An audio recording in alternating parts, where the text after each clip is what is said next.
Welcome to Haaretz. I'm Aimee Amiga. Joining me at Haaretz's Israel Conference on Peace is Martin Indyk. Thank you so much for joining us. You're very welcome.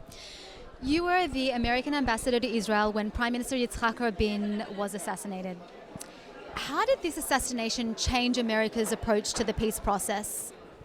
Well, at the time, it led to an even greater commitment because President Clinton felt a special responsibility to Yitzhak Rabin's legacy to try to finish the job that he started with Clinton in the early days of the Clinton administration. So really for the rest of his time, and even to this day, as you saw at the Rabin rally, President Clinton remains very committed to trying to achieve the comprehensive peace that Yitzhak Rabin was trying to pursue. And what about the successive administrations? How did it impact their approach to the peace process? You know, I don't think that President George W. Bush had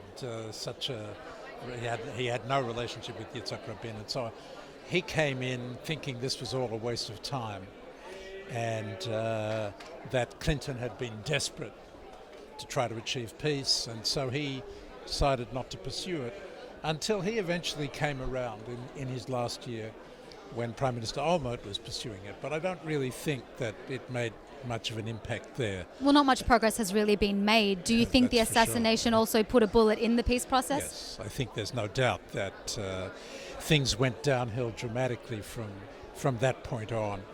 And it's really the Oslo process has never recovered. Yeah.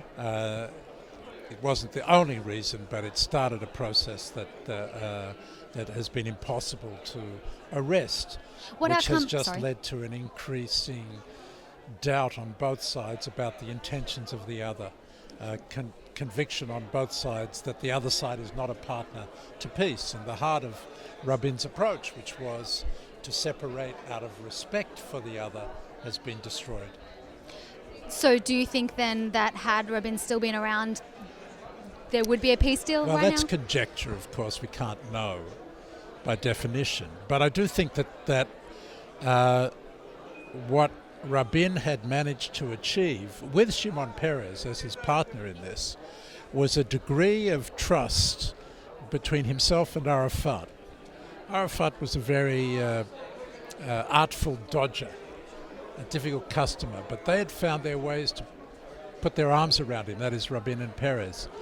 And he had the legitimacy to make the compromises necessary to reach an agreement.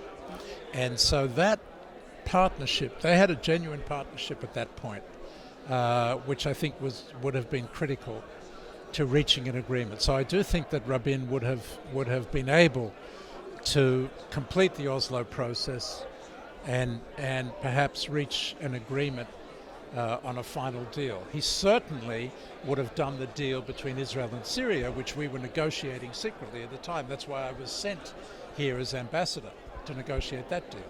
And had there been an Israel-Syria deal, it would have changed the whole dynamic between the Israelis and the Palestinians. Arafat would have been under huge pressure to make the deal. I see.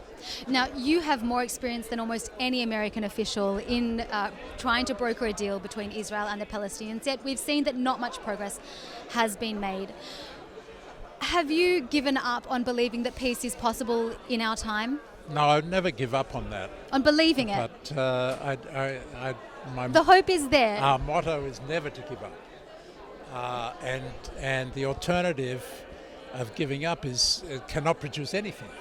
It's not a recipe for any kind of solution. And of course the alternative to a two-state solution is no solution, and it's the kind of chronic violence with eruptions of wars that condemns Israelis to a grim future. So we can't give up for that reason either. The United States has a special obligation to Israel to try to ensure its security through achieving a secure peace, not just security on its own, because there's no security there. So we won't give up. But as to what to do now, it's very difficult to see. when on the one side we have a Palestinian leader who lacks legitimacy to be able to make the compromises necessary, and on the other side we have a prime minister in Israel who believes that there is no solution except for holding on, as he says, keeping control of the territories for the foreseeable future. So just briefly, what do you think could be the way forward? I think we have to, first of all, preserve the hope of a two-state solution, because without doing that, we're going to end up with it in a very bad place.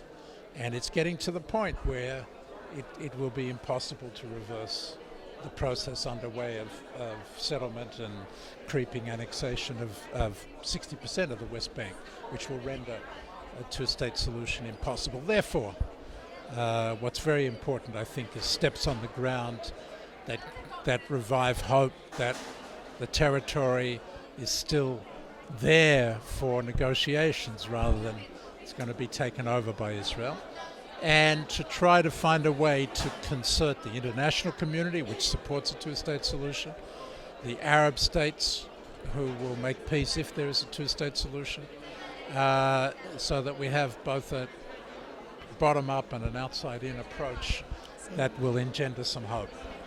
Thank you once again, Martin Indyk, very much for your time and for joining us at Haaretz's Israel Conference for Peace.